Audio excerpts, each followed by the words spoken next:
hamasa iliyotolewa na rais wetu wa Jamhuri ya Muungano wa Tanzania kwa kuwataka Watanzania kufanya mazoezi ya kila siku ya viungo ni muhimu sana.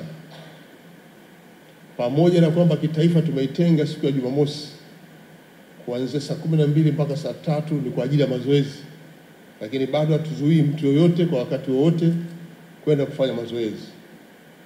Tumeona makundi mengi ya jogging yameanzishwa maeneo mbalimbali, wanakimbia asubuhi na jioni.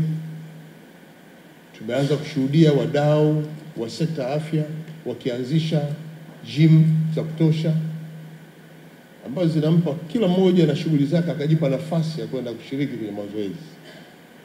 Na mimi nataka niungane na Mheshimiwa Rais kuwahamasisha nyie wataalamu wa afya mwe mstari wa mbele kufanya mazoezi ya viungo, kushiriki katika mazoezi mbalimbali kwenye michezo, ili pia tunapowaambia wananchi wetu wao wanatuelewa kwa urahisi. Kwa kufanya hilo, tutakuwa na taifa lenye watu imara, wenye afya njema na ambao wanashiriki kwenye shughuli zao kwa mafanikio makubwa. Niwaambie tu ndugu wataalamu kwamba serikali ya awamu ya 6 itaendelea kuweka mazingira mazuri ambayo tunasema wezeshi na ya kuvutia katika uzalishaji wa vifaa mbalimbali vinavyotoa huduma za sekta ya afya. Na kwenye uzalishaji huu vifaa kama vifaa vya tiba ndani ya nchi, lakini uzalishaji wa dawa tumeendelea kuwekea msisitizo kwa kuwakaribisha wawekezaji kuja kuzalisha vifaa vingi vya afya hapa nchini. Tayari tumeanza kushuhudia hatua chanya katika maeneo haya na tunajivunia mchango wenu wataalamu wetu wa ndani kwa kutoa ushauri mzuri ambao tunaanza kuona mafanikio. Leo hospitali yetu ya taifa Muhimbili pamoja na Mloganzila tuna idadi kubwa ya majirani kuja kupata huduma hapa. Hiyo ni alama kwamba mnafanya vizuri. Hongera sana wataalamu wetu.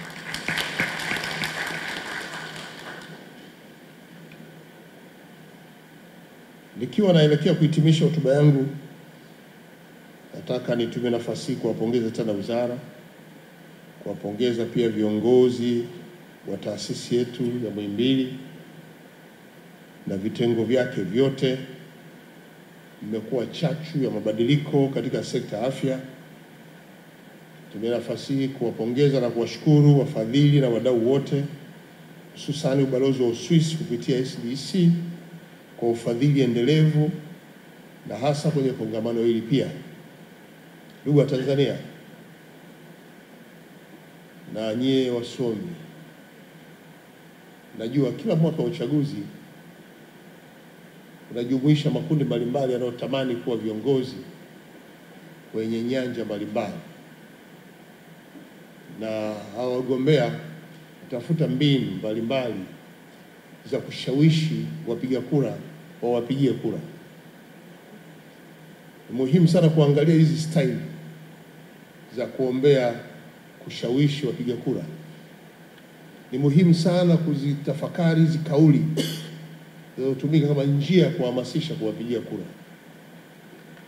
Nataka niwasihi tuepuke kauli zinazoshawishi kupata kura zinazopelekea kupoteza amani ya nchi. Ni muhimu sana taifa hili kaendelea kuwa salama, ili tunapofanya shughuli kama hizi tuwe tuna uhakika. Tunaposema tutakaa hapa masaa 9, basi tukae masaa 9 bila ya wasiwasi na uoga unaopelekea kupata tishio, kuwa eneo ambalo ni hatarishi. Hii ni kutokana na misingi ya ulinzi tulionao, usalama, amani katika nchi. Viongozi waliotangulia kuongoza taifa hili waliweka misingi imara kabisa ya kulifanya taifa hili kuwa la amani na utulivu, huku tukiendelea na majukumu yetu. Wako ambao wanakuja wanasema hapa hakuna amani, bali tu tunavumiliana. Ni lugha ambazo pia na zenyewe lazima zichujwe na ziangaliwe mara mbili. Huyu anayesema ni nani? Anatamani nini? Ni halisia? Hapa nazungumza na wasomi tutakuwa mnanielewa zaidi, na tumieni fursa hiyo kutafakari, tukielekea kwenda kwenye kushuhudia sasa makundi mengine zaidi kujitokeza ya kuomba ridhaa kwenu ili muwapigie kura. Sina mashaka kwamba kila mmoja anaouelewa mpana, anaijua historia, na wengi mnatamani kuwa endelevu kwenye maeneo yenu na shughuli zenu za kila siku. Leo hii tumekuwa na kongamano la kisayansi la Chuo Kikuu cha Afya na Sayansi Shirikishi Muhimbili ambao ni kongamano la 13. Kwa hiyo tumefanya makongamano kila mwaka na hii ni mara ya 13. Na maana makongamano haya sasa ni kuleta wadau wa tafiti kwa pamoja. Tunafanya tafiti sisi kama chuo kikuu, lakini hatufanyi peke yetu. Tunafanya na mashirika na taasisi mbalimbali kama washirika wetu. Sasa wao tumetenga siku moja kila mwaka kwa ajili sasa tuwasilishe yale matokeo ya tafiti, tujadili na tutoe mapendekezo kwa watunga sera. Kwa hiyo matokeo ya tafiti ni kwamba tunasema kwa mfano kuna matokeo ambayo yanaonyesha labda kuna haja ya kubadilisha mifumo ya afya, kuna haja labda ya kubadilisha matibabu, kuna haja ya kubadilisha uchunguzi wa baadhi ya magonjwa. Haya yote lazima uyapate kwenye tafiti. Kwa hiyo ni tafiti letu la 13, tutakuwa hapa leo na kesho tarehe 18 na 19. Na tunatarajia sasa baada ya kuwasilisha yale mawasilisho yao, tuna kamati ambayo inakuwa inaratibu. Inachukua mapendekezo yote kwa kutoka kwenye kila wasilisho. Then tunatengeneza bango kitita. Bango kitita ni kwamba kwenye hili tunaona mapendekezo ni haya.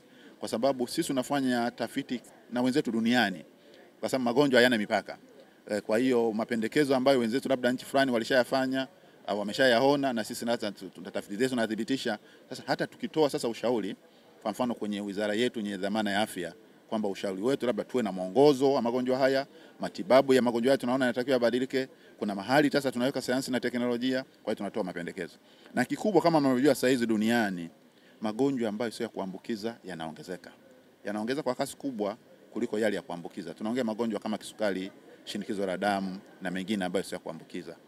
Lakini vile vile sasa hizi kuna mchango mkubwa wa sayansi na teknolojia kwenye kuhudumia wagonjwa au kuchunguza magonjwa. Kwa hivyo vile kama mkihudhuria mawasilisho haya mtaona kwamba kuna umuhimu mkubwa sana kwenye kutumia teknolojia, kutumia tehama kwenye mambo ya tafiti, lakini vile vile kwenye huduma za mafunzo na huduma za afya. Kwa hiyo tutaona kwamba tunataka sasa tuende tuangalie jinsi gani tunaweza tukaboresha mifumo ya afya kwa kutumia teknolojia. Teknolojia inarahisisha, teknolojia inaboresha utendaji wetu. Kwa hiyo hayo ndio makubwa, na baada ya mawasilisho tutatengeneza mapendekezo yetu, na yale ambayo tunaona kuna haja ya kuyafikisha kwa watunga sera, sasa Wizara ya Afya tutayapeleka kusudi sasa yamnufaishe mwananchi. Sisi tunafanya tafiti, tunatoa matokeo, lakini lengo ni kwenda kuboresha au kuimarisha afya ya mwananchi. Ninaitwa Daniel Mushi, ni naibu katibu mkuu Wizara ya Elimu, Sayansi na Teknolojia. Ninayesimamia portfolio ya elimu ya juu, sayansi, teknolojia na ubunifu. Leo nimeshiriki kongamano hili la 13 la kisayansi la Chuo Kikuu cha Afya na Sayansi Shirikishi Muhimbili, MUHAS, nikiwa na mwakilisha waziri wetu wa elimu, sayansi na teknolojia. Kongamano hili kama ambavyo mmekwisha kusikia kidogo, ni kongamano muhimu sana kwa sekta ya afya kwa sababu linaleta wataalamu kutoka maeneo mbalimbali, nyanja mbalimbali za tiba, kwa ajili ya kujadili matokeo mbalimbali ya utafiti na matumizi ya teknolojia mbalimbali katika tiba na matibabu. Na Chuo Kikuu cha Sayansi ya Afya na MUHAS kwa maana nyingine kimekuwa kinara sana katika kufanya tafiti za mambo ya tiba.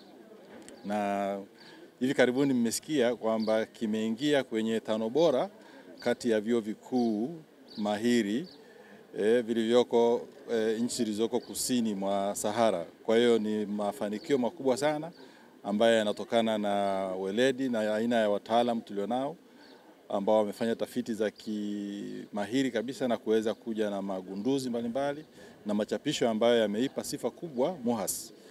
Kwa hiyo kukutanyika hapa ni jukwaa la kushirikishana maarifa na ujuzi katika yale yaliyokwisha kutokea tangu tulipofanya tena mwaka jana na sasa tunavyofanya tena.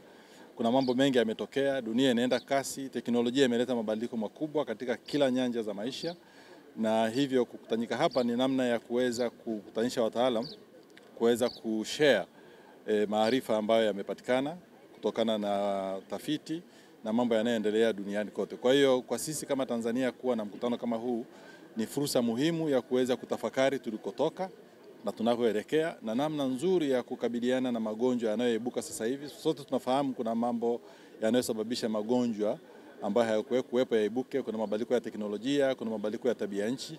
Yote haya yameleta changamoto katika sekta ya afya, na hivyo wataalamu wetu wanatakiwa wajipange upya kuweza kukabiliana na magonjwa ambayo yanaibuka, tunasema emerging diseases. Na kukutanisha kwa wataalamu ni njia rahisi ya kuweza kushirikishana maarifa kwa wakati mmoja. Kwa hiyo tunaamini matokeo ya kongamano hili yatasaidia sasa kuinform, tunasema practices kwenye sekta ya afya, ili huduma za matibabu ziweze kuboreka zaidi kwa jamii. Na sote tunafahamu nchi yetu imeipa kipaumbele sana sekta hii ya afya kwa kuwekeza zaidi. Na tumesikia leo kwamba serikali imewekeza katika kuboresha miundombinu ya kufundishia katika chuo cha MUHAS, lakini pia imewekeza sana katika tiba. Tunafahamu sasa hivi kwenye eneo la utalii wa kimatibabu, Muhimbili, Mloganzila, Jakaya Kikwete Institute of Cardiology inafanya vizuri sana katika kupokea wagonjwa kutoka nchi mbalimbali za kanda hii ya Afrika, na ni kwa sababu ya maboresho ambayo yamefanyika katika sekta ya afya hapa kwetu.